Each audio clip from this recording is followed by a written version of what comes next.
It's Friday, which means it's Shoot the Shit with DSP. I'm DSP, and this is Shoot the Shit. Hey, welcome if you are a first-time joiner. Make sure you log into your YouTube account or your Google account. They're synonymously the same thing, so you can participate in the chat. We're going to get the good mornings going here.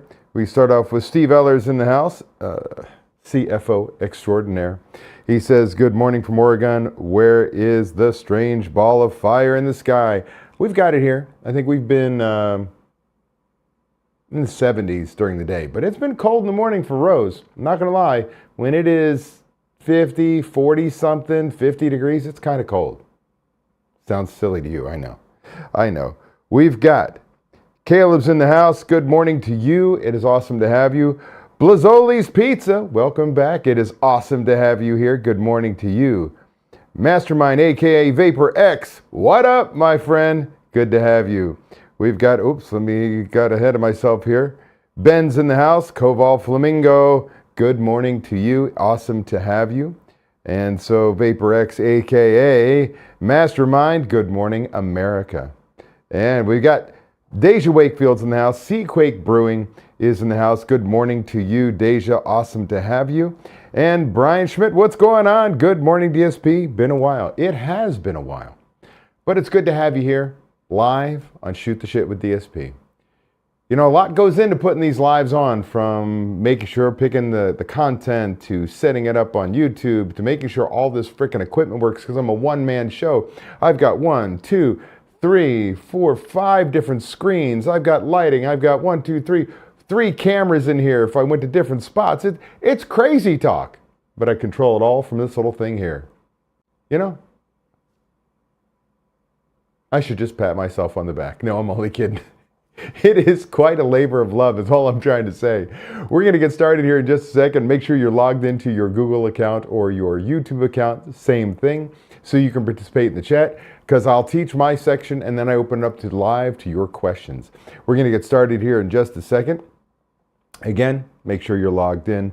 And we've got one more good morning. Mary DeLeon is in the house. Good morning, Mary. I hope you are doing awesome and you're avoiding sickness in your house, that the kids have not swirled in sickness, because this is about the time you get sick. I'm just saying. All right, here. Let us zoom in. Let us get this going, shall we? Welcome to Shoot the Shit with DSP. STS with DSP happens every Friday at 8 a.m. Pacific Time, 11 a.m. Eastern Time, live on YouTube, travel schedule permitting. We're going to invest about 30 minutes out of your day to get pumped about the upcoming weekend, get excited about crushing your goals, and finding the motivation to be the best you possible. Plus, I'll answer your burning questions. I'm Dave Scott Peters, creator of the Restaurant Prosperity Formula, and your coach. As one more reminder, make sure you are logged into your Google account or your YouTube account, same thing, so you can participate in the chat. Let's get started. Restaurant Pro, let me hit you with a question that, well, cuts straight through the noise. Who's actually running your restaurant right now? You or the chaos? Because what I keep seeing over and over again is restaurant pros who are reacting all day long and calling that leadership. It's not. Reacting looks like this. You check your bank account before you make a decision. You hope this weekend saves the month. You don't change anything until it hurts bad enough. You wait for a P&L like it's a report card. That's not running a business. That's letting the business run you.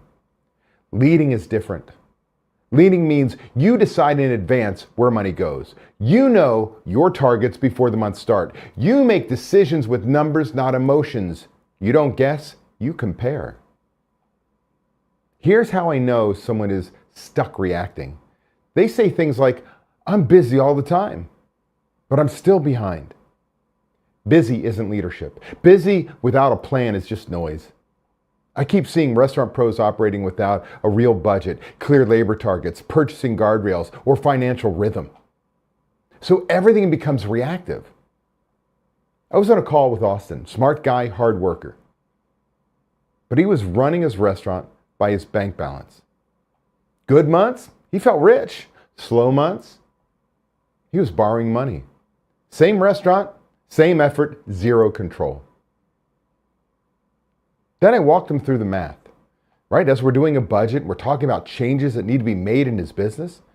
And I said, if we re-engineer your menu, which means heavy lifting, I'm talking about doing recipe costing cards, taking those recipe costing cards and doing a menu analysis and menu engineering. And the only way we get that done is we implement new food and beverage software. And that's going to take you 100 plus man hours. Oh, it's going to cost you about $500 a month, depending on the software solution. Maybe a little less, maybe a little bit more. But the change, what it would mean to you is dropping your food costs $50,000 a year. And I asked him, would you do the work? The short answer was yes, right? If I got to do a little bit of work and I can make 50 grand, the reality is, by the way, when I got on most coaching calls, we can see $100,000, $200,000 change because we're not operating properly. We don't have the numbers. But put that aside. This is what clarity does. It kills fear instantly. You know, the fear of what should I do next? Restaurant pros don't avoid planning because they're lazy. They avoid planning because they don't trust the numbers. They don't know where to start. They're afraid of what they'll actually see. So they guess. Ryan on our team, our solutions coach, he calls it hopium, right? The drug, the worst drug in the restaurant industry, hopium. You hope things will change. Hope's not a strategy.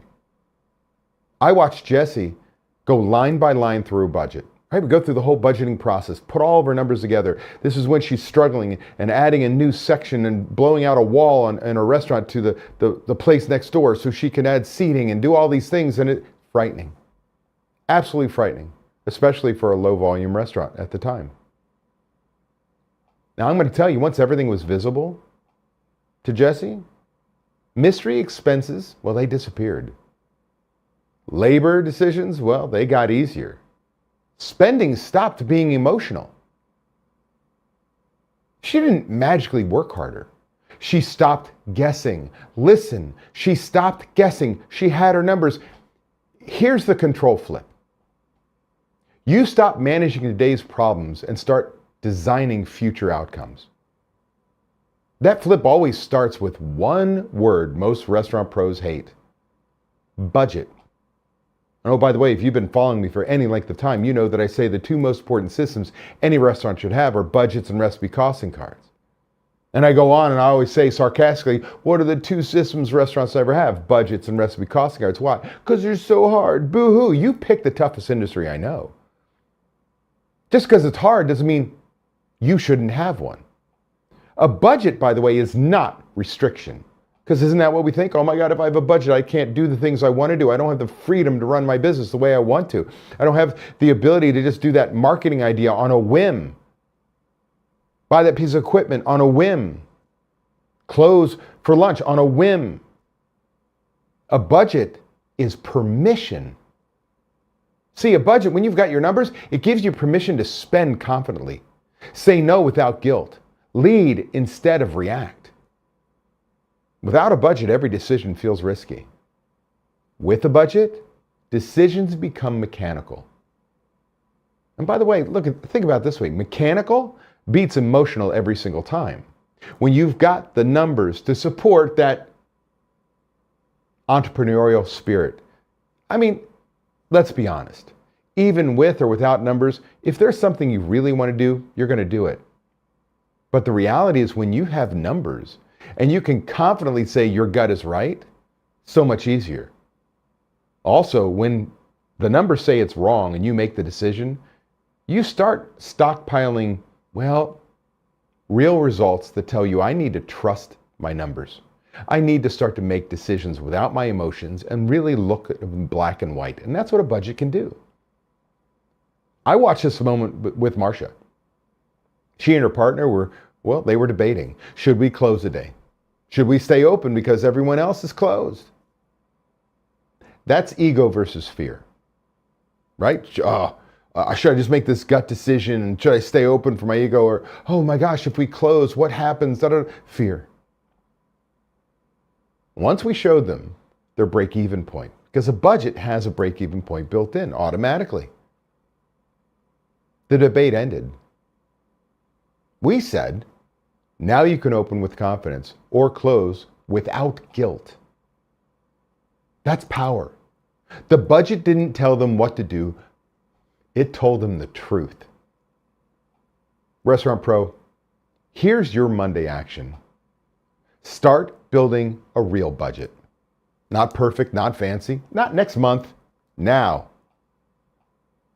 Austin, by the way, when we started, didn't have perfect numbers.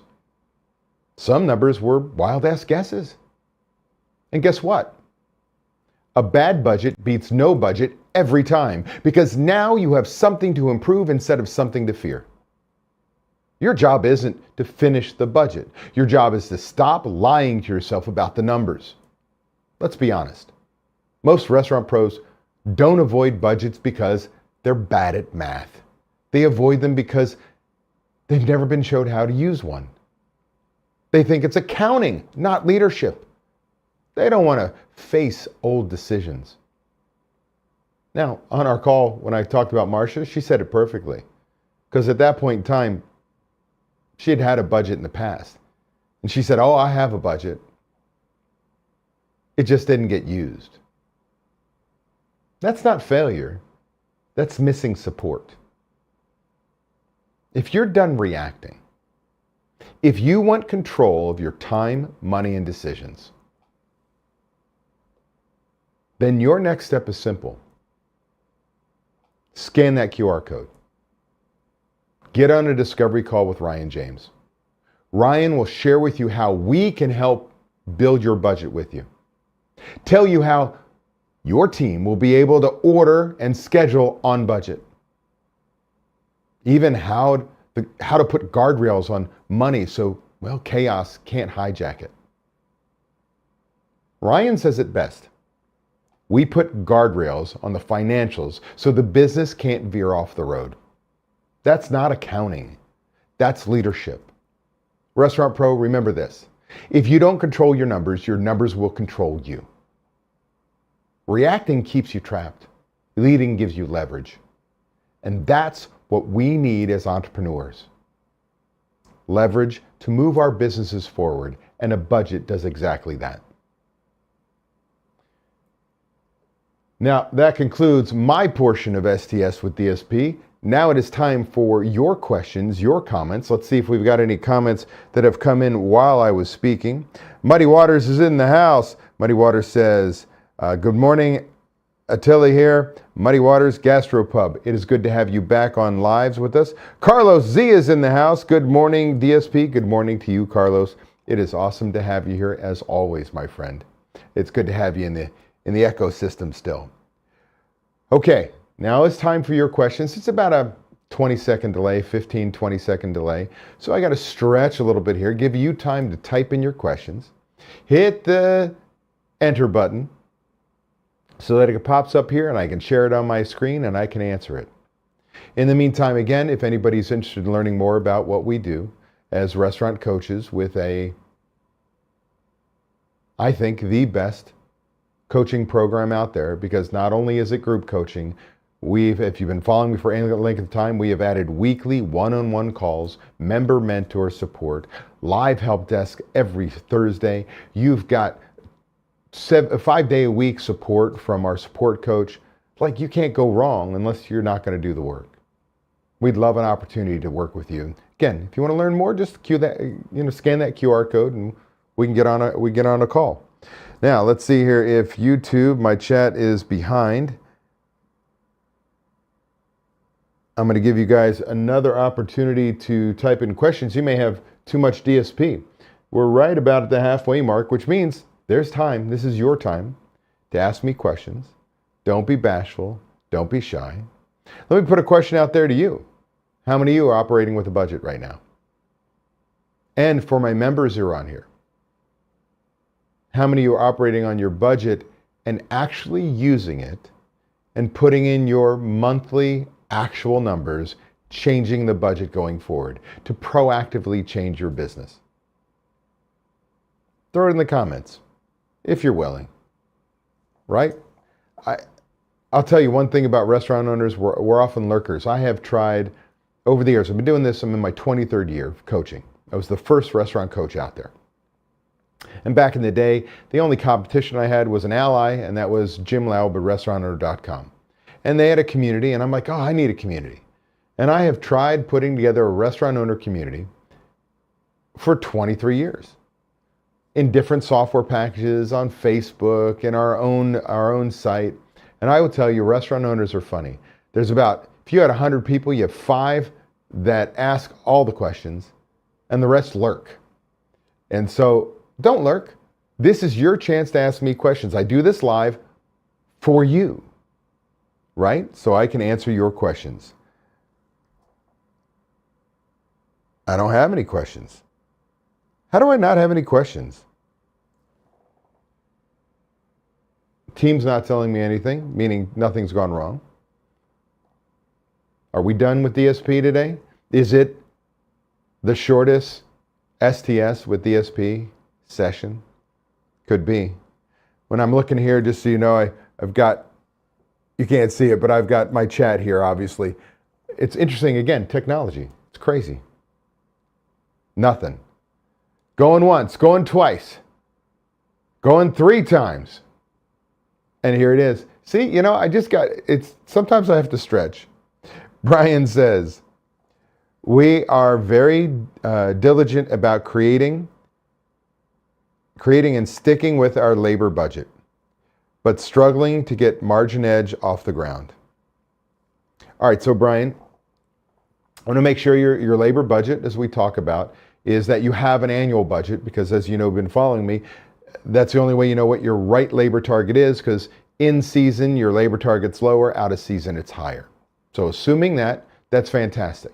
We're controlling one part of our budget, which is labor. And then the comment says we're struggling getting Margin Edge. Well, I'm going to tell you, that's not unusual. Take the word Margin Edge and change it out with any food and beverage software. Food and beverage software is a task. It's a big task. It's 100+ man hours to get set up. So for instance, whether it was my old software, Margin Edge, what the heck's Toast one? I'm just blanking right now. I have brain farts. But the fact of the matter is this. You got to upload all your invoices. You got to make all your products usable. You've got to set them up. You got to put your batch recipes in. So you got to document them. You got to put them in the system. Oh, then you got to do your item recipes. You got to document them. And then you got to put them in the system. And that process, 100+ man hours. And so often in the process, we get lost. Oh, this is too hard. Then we often start the process and do it incorrectly. So we make it harder than it should be. Then we may not understand how to set up products properly, and we screw up all the recipe cards, which started with the product setup. And now we got to fix. And so one of the things I can tell you is you're not alone. Steve Eller and Mary DeLeon on my team, every other Thursday, from 1 to 3 Pacific time. Is it 2 to 4 Pacific? 1 to 3 Pacific time. Run a food and beverage fix it. We're actually giving support for all the other software packages out there because nobody gives great support. Why? They give support. They answer the question you ask, but nobody teaches. And oh, by the way, the people on support don't keep asking you questions to find out what the question you're really asking, to find the root cause of what's happening, what went wrong. So I can tell you, for my members, we support you. We've got every other Thursday a food and beverage fix it. Plus, if you really run into trouble, you can call Mary 5 days a week. So my question is for you is, are you following the process? Are you asking for help? Where are you struggling in Margin Edge? And then I can specifically try and help. Hope that helps. All right, well, now I've got a whole bunch of stuff here. Mother's Cantina, Ryan's in the house. Ryan says, what's the ideal percentage of budget should be for rent/mortgage? So let's redefine that as occupancy cost. Occupancy cost tends to be your rent or mortgage payment. If you've got CAM charges, we add those in. If you've got property taxes, we add those in. And in theory, most often, we should be putting in our liability insurance. It doesn't always hit there. But it's what it costs you to be in there. Now, I would tell you I'd even put any other loans. You may have rent and you have an SBA loan. I'm going to put that in there because that's the cost of you being in that building. That tends to be, we're shooting for 5 to 8% ideally. And I'm going to be very straight with you. That's not what we find most often anymore. We now find 10 to 12%. But I do want to warn people, if you're over 12% occupancy, you're working for the landlord. It is now starting to become almost impossible for you to make the money you deserve. It's now, you're working really hard just to pay occupancy. Great question. Thanks, Ryan. Lozoli's Pizza says, I'm year two of a budget and currently working on developing a weekly budget variance report so we can track weekly and fix any problems before they ruin the month. Yeah, so we actually have a sheet, which is a weekly. Now, here's what I want you to think about. We teach, the mic drop for our members is a weekly prime cost budget variance report. Okay, I've got a Google sheet for it. It literally has your forecasted sales. You type in your actual sales, and then you have your target percentages and fixed costs, whether it be target cost of goods sold, food, bottled beer, draft beer, wine, liquor, merchandise, labor, fixed salaries versus 12% back house, whatever it may be. And the key in this, if you develop this, the way we do it is the percentages for my costs don't look at forecast, they look at actual. Because 30% food cost, if I thought to do $100,000 in food sales, but I only did $50,000, is going to be a very different number, right? $30,000 in food costs versus $15,000. So we have to ignore forecast and take all of our numbers off of our actuals. You set that up, and every week your managers put those numbers in. Every week your managers come to the manager meeting, which means there's a weekly manager meeting, and they tell you their numbers. If they're wrong, means something went wrong, what happened, what they researched, why the food cost is high, the pork cost is high, whatever it may be, and what they're doing to fix it. That adds real power to proactively run your business. Love that you're doing that. Caleb says, we do use food and labor budgets, but have trouble being consistent with them, but we are working on consistency. Yeah, that's the key. You also have to be willing to change the budget if things change. So we teach that our 12-month budget gives us our targets. Then we bring in our actuals. When the P&L is completed, we put it next to our budget targets so we see where we hit or missed. Now, if we missed a number, what systems did I put in place my managers are not using? So now I need to start to hold them accountable, maybe retrain them. What if we are using the systems? What new systems do I need to put in place to achieve the numbers I need? And, we change the budget going forward. We can't change the past, but I can change my targets going forward. Maybe I need to be more aggressive. Maybe I need to lighten up a little bit. Or identify new systems put in place, right? So consistency is incredibly important. And the only way to have consistency is to create accountability. Whoever is responsible for those numbers need to be held accountable to those numbers and the systems to run them. And if we're not willing to do that, there will not be consistency. It starts with you as a leader inspecting the systems and the numbers you expect. Hopefully that helps. Brian says, we went from nothing to a lit up screen. It says, I'm betting food costs and menu prices are well out of line. Only way to do is get a budget, so I don't know what to do with that. Steve was telling me XtraChef is the Toast one. Food and beverage software. Jim says Toast equals XtraChef. Yes, thank you. I have brain farts from time to time. Brian says the process requires input from a lot of team members. Once one gets behind, I'm guessing, it forces everyone else behind and domino effect. We have started over a few times. So, Brian, how does it fall on others? Think about this. Really only falls on one person. Falls on the general manager. Now, we could debate that it's really the chef or kitchen manager.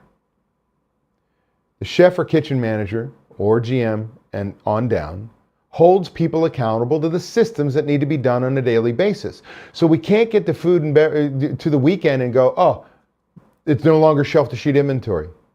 We've moved things around. We haven't maintained our labeled shelves.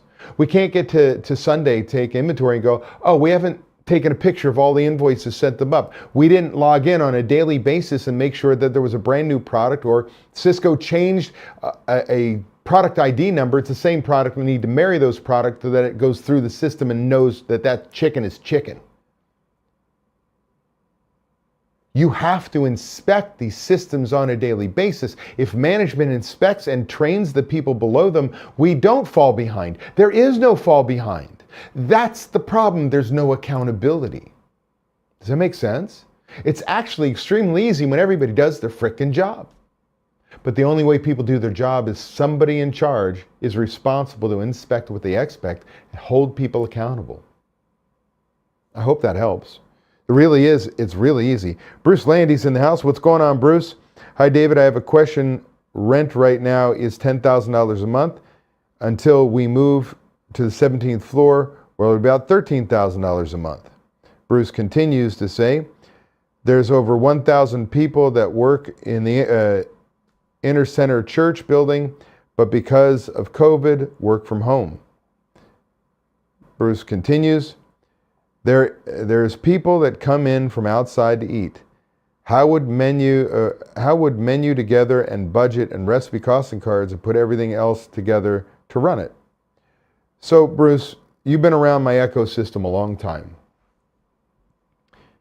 And so you've got to think back, and I think you've read my book, Restaurant Prosperity Formula, and it's really there. There's no quick fix, brother. Number one, we've had this discussion on the live about you moving and me not having a whole lot of answers for certain things. But when there's only 1,000 people and rent is $13,000 a month, I want to put this in perspective.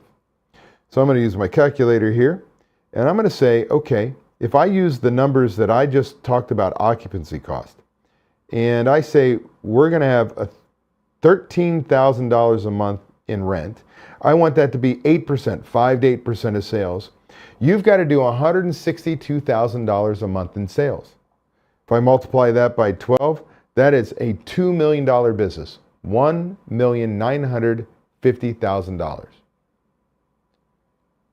I'm going to be straight with you, brother. I don't know how you do $2 million with 1,000 people in the door. And you're saying because of COVID, they're working from home.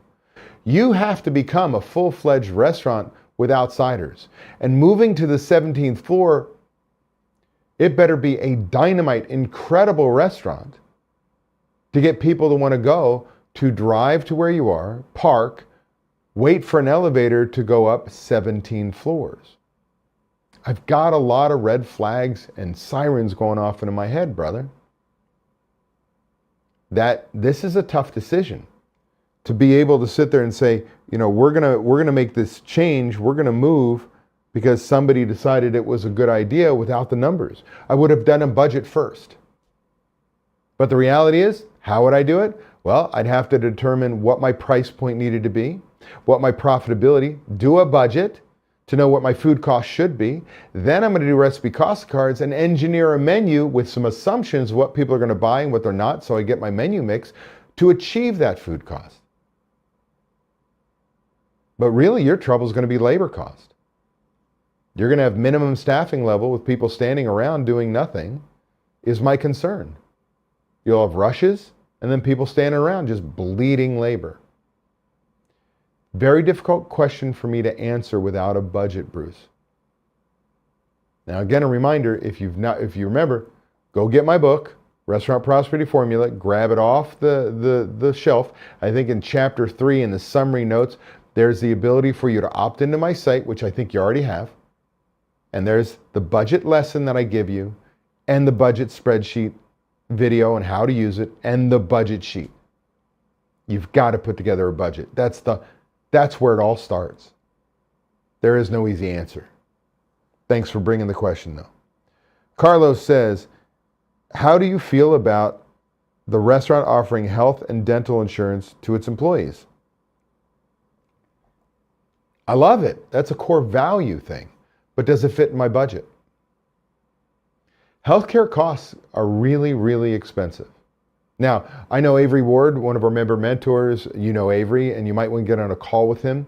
He found in Ohio that there is a new law and the ability for him to give health insurance where he can pay a specific amount instead of a percentage and offer it. And I think it's through the Ohio State Restaurant Association. But I don't know of that kind of program in other states. So as a core value, you want to provide these things. I will also tell you that most of your people, if they're young, aren't going to take it. You're going to think you're going to go through all this rigmarole, you're going to offer it, and you're not going to have enough lives, the way they count them, to get the rate. If you've got an older staff, you got old people like me, I'm 59, I'm driving your healthcare costs extremely high. I don't have a great answer on what to do. But I can tell you there are services out there, if you want to do the bare minimum, for like 15, 20 bucks a month per employee, you can give them telehealth. I think Amazon has one. I think your local insurance agent will have multiples to use, where they can literally, your employees can call up, have a televisit with a doctor, get antibiotics sent to a pharmacy, and so on and so forth, that they can have some level of health care. Love the idea.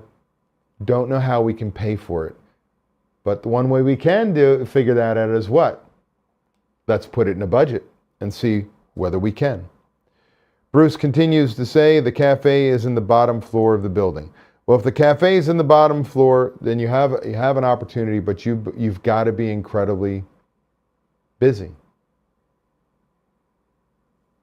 What's our price point? Right? If we're a typical $20 per person, that's a lot of customers to do $2 million, especially in a building that may only bring people in for lunch. You don't have the second day part. Maybe it's a little bit of breakfast, a little bit of lunch. So I still have enough concern that you got to have a budget. There's no way around it, Bruce. You got to have a budget. Carlos says, that's what I told the salesperson. I need to do my budget first. Laugh out loud. Yeah, I mean, I can tell you, it's a tough call. My past life, when I built my software company, started as a restaurant training coach company, built it up. Core value-wise, I provided 100% coverage for my team. Now, I only had 14 employees, but it was major. And every year it would go up by 30 to 40%. And sadly, I don't offer it to my team now. I can't do it. It is so expensive, I can't do it. I have trouble enough paying for my own. So until somebody does something about fixing healthcare, I don't care what side of the political fence any of you live on, healthcare system, it's broken. It's broken. And I'm not talking about the subsidies. I'm not talking, like, insurance companies own the drug companies. The insurance company owns the clinics and the hospitals. The insurance company owns the CVS's and Walgreens. The insurance company owns the clinics. They set their own damn prices. Until somebody either splits that up or puts some sort of cost control in place, it's very difficult for us as operators. But I want to provide those things for my team just like you do. It's hard. As an entrepreneur, it is really hard to align your core values with the budget because things have gotten so expensive. Carlos says, but that would definitely match our core values. Yeah, it's this is the whole part of today's STS, shoot the shit. Your budget gives you clarity. Your budget gives you permission to go down that road or tells you can't go down that road. Or if you want to go down that road, are you willing to raise your prices 7%? Are you willing to risk that next year the costs are going to go up 40% and that you're every year going to have to find a less beneficial insurance program with less benefits at a higher cost to you and a higher, not only premium, but what's the word I'm looking for? I am brain farting today. What the cost is to me, my deductible as the person. Oh, looks like Ginger wants to say hi. Hello, Ginger. That's my inherited dog. Hey, Ginger, go see your mama. Well, Sue anyway. We inherited when my mom passed away in June. Ginger became ours full time, and she likes to visit me when I do shoot the shit. How we doing on time? Well, now we went from nobody wanted to ask a question to basically going over.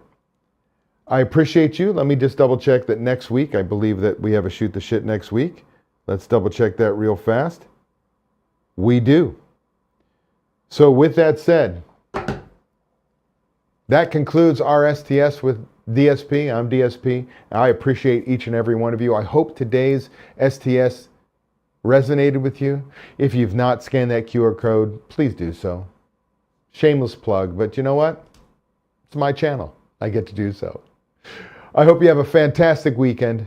Start working on your budget. I will see you next week here live on STS with DSP. Peace, everybody.